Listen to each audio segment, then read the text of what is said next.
কিছুমান মহিলাই কয় যে মামা দাদা আমি অৰুণোদয় পোৱা নাই মই কওঁ কিয় পোৱা নাই আপুনিতো পাব লাগিছিলে অলপ পিছত আহি মই গম পাওঁ যে ৰেচন কাৰ্ডত তেওঁৰ শাহুৱেকৰ নাম আছে শাহুৱেকে পাই আছে কাৰণে বোৱাৰীয়েকে পোৱা নাই আৰু কৰবাত বোৱাৰীয়েকে পাই আছে কাৰণে শাহুৱেকে পোৱা নাই সেই কাৰণে বহু মহিলাই অৰুণোদয় নোপোৱাৰ অভিযোগো চলি থাকে কেনেকৈ যোগ্য মহিলাগৰাকীয়ে অৰুণোদয় পাব পাৰে তাৰ বাবে আমি ব্যৱস্থা ল'ম দ্বিতীয়তে নিৰ্বাচনৰ সময়ত মই যেনেকৈ কৈছিলোঁ যে আমি লাহে লাহে অৰুণোদয় পুঁজিৰ যিটো আজি আপোনালোকে 1250 পাই আছে তাকো আমি লাহে লাহে ইয়াক বঢ়াই লৈ যাম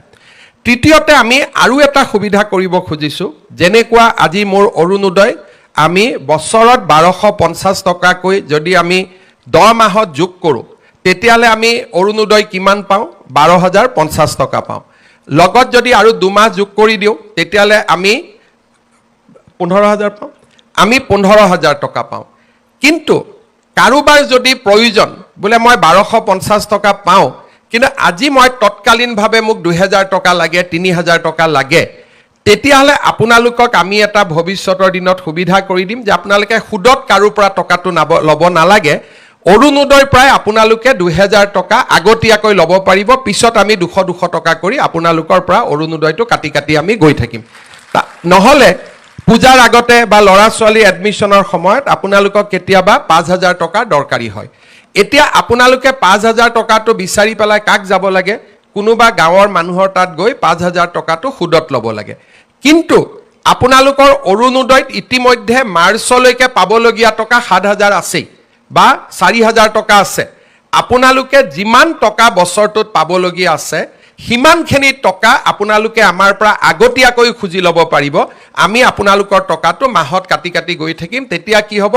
বিনা সুদত আপোনালোকে এডভান্স ল'ব পাৰিব তেতিয়া বোলে মই অক্টোবৰ নৱেম্বৰ মাহৰ অৰুণোদয়টো মোক আজিয়ে লাগে মোৰ ল'ৰা ছোৱালী কৰবাত এডমিশন দিব লাগে বা কিবা বেমাৰ হৈছে মোৰ ঘৰত বিপদ হৈছে আপোনালোকে অৰুণোদয়টো আমাৰ পৰা আগতে ল'লে আমি আপোনালোকক মাহত কাটি কাটি কাটি কাটি দি থাকিলো তাৰ মানে 15000 টকাৰ 10000 বা 8000 টকা আপোনালোকে যাতে আমাৰ পৰা আগতীয়াকৈ ল'ব পাৰে তেনেকুৱাও এটা নতুন কাম এটা আমি আৰম্ভ কৰিম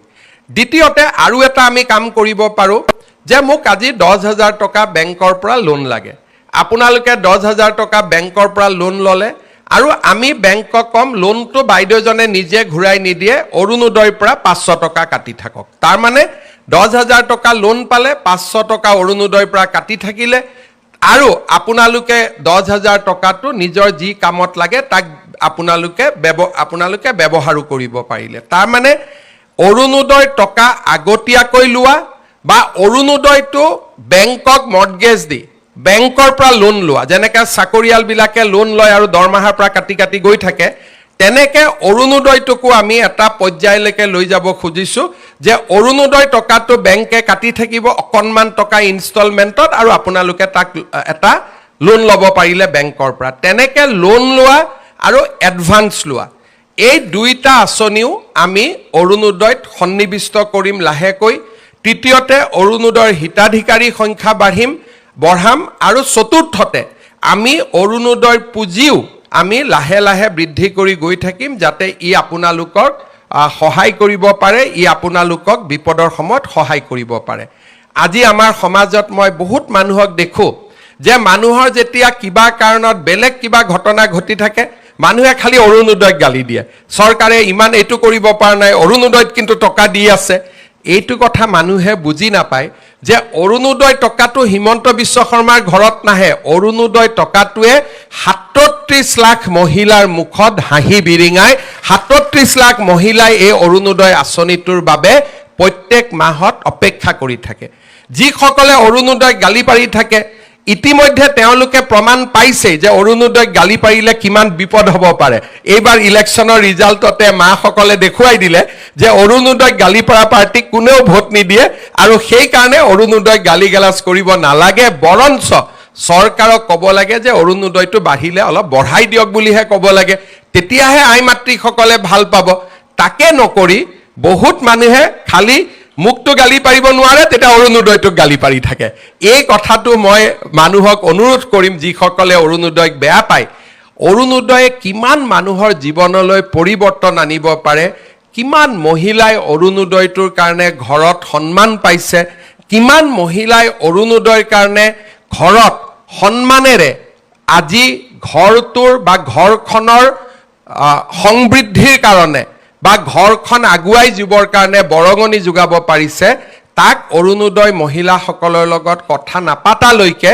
ইয়াক বুজি পাব পৰা নাযায়। আজি আপোনালোকে চাওক যে আমাৰ অৰুণোদয়ৰ 37 লাখ মহিলা আছে, সকলোৰে মনত ইচ্ছা আছে যে শিৱসাগৰ বানপানীৰ কাৰণে আমিও কিবা এটা কৰিব পাৰোঁ নেকি, চৰাইদেউত গৈ আমিও কিবা এটা দিব পাৰোঁ নেকি। আমাৰতো দিব পৰা আমাৰ সম্বল নাই, কিন্তু আজি আপোনালোকৰ পৰা মই এই 150 টকা নাকাটাকৈ মই শিৱসাগৰ চৰাইদেউত 2,500 টকা দিব পাৰিলোহেঁতেন। কিন্তু এই 150 টকা মই কিয় কাটিলোঁ, আজিৰ পৰা আপোনালোকেও গৌৰৱেৰে সৈতে ক'ব পাৰিব যে শিৱসাগৰ চৰাইদেউৰ বানপানীৰ কাৰণে আমিও কিবা এটা অন্তত আগবঢ়ালোঁ। আগতে মনত থাকে চবেই দি আছে আমিতো একোৱেই কৰিব পৰা নাই। আজি চৰকাৰে আপোনালোকক এটা সুবিধা কৰি দিলে যে এই 150 টকা আপোনালোকৰ টকা আজি আপোনালোকে কাক দিলে, শিৱসাগৰ চৰাইদেউ যোৰহাট গোলাঘাটত বান আক্ৰান্ত ৰাইজক আপোনালোকে আগবঢ়ালে। এইটো মই দিয়া নহয়, আমাৰ অৰুণোদয়ৰ 37 লাখ মহিলাই আপোনালোকক দিয়া পুঁজিৰ পৰা আপোনালোকে 150 টকা আজি আমাৰ আই মাতৃসকলক কাক দিলে, শিৱসাগৰ চৰাইদেউ যোৰহাট গোলাঘাটত। কালি যদি ধেমাজি লখিমপুৰত বানপানী হয়, কালি যদি গোৱালপাৰাত বানপানী হয়, একেধৰণে শিৱসাগৰ চৰাইদেউ যোৰহাটৰ মহিলাই 150 টকা আমাৰ আন মহিলাসকলক দিব। অৰ্থাৎ এনেকৈ এটা অৰুণোদয় পৰিয়াল গঢ় লৈ উঠিলে যে ইজনে সিজনৰ বিপদৰ সময়ত আমি থিয় দিলোঁ, ইজনে সিজনে বিপদৰ সময়ত আমি একেলগে থিয় দিলোঁ। তাৰ মানে আজি অৰুণোদয় অকল আঁচনিয়ে নহয়, অৰুণোদয় আজি এটা ডাঙৰ মানৱতাৰো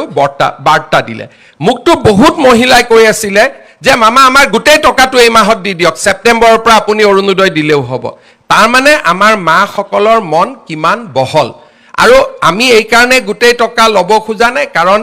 এই মুহূৰ্তত এনেকুৱা নহয় যে আমি বান সাহায্যক দিব নোৱাৰিম বা আমি অৰুণোদয় হিতাধিকাৰীসকলক বা আই মাতৃসকলক সহায় কৰিব নোৱাৰিম। আমি অৰুণোদয়ো চলাই ৰাখিম, বান সাহায্যও চলাই ৰাখিম। কিন্তু আজি যে 150 টকা মই দিয়া নহয়, এই 150 টকা আপোনালোকে দিলে আৰু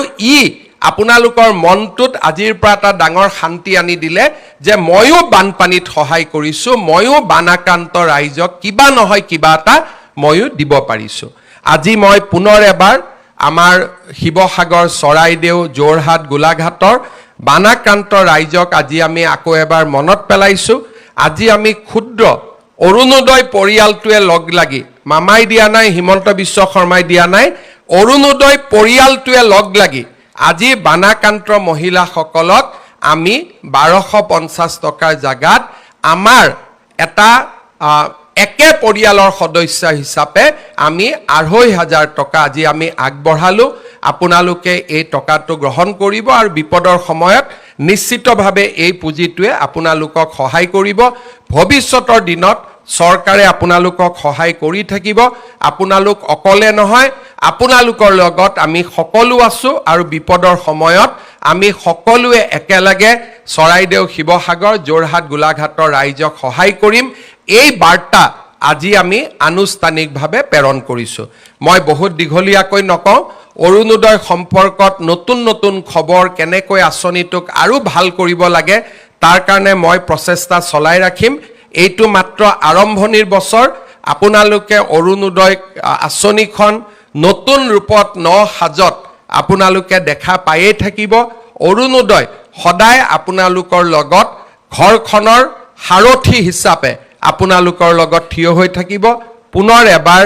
অৰুণোদয় মাতৃসকললৈ মই মোৰ কৃতজ্ঞতা, মই মোৰ ধন্যবাদ জ্ঞাপন কৰিছোঁ। বহুত দীঘলীয়াকৈ আজি নকওঁ, কাৰণ বানপানীৰ পৰিৱেশ। আমি আকৌ এনেকৈ লগ পাম। পুনৰ এবাৰ আপোনালোক সকলোকে ধন্যবাদ জনাইছোঁ। ৰাজ্য চৰকাৰৰ বিত্তমন্ত্ৰী জয়ন্ত মল্ল বৰুৱা, বিত্ত আয়ুক্ত জয়ন্ত নাৰিকাৰকে আদি কৰি বিত্ত বিভাগৰ বিষয়াসকলক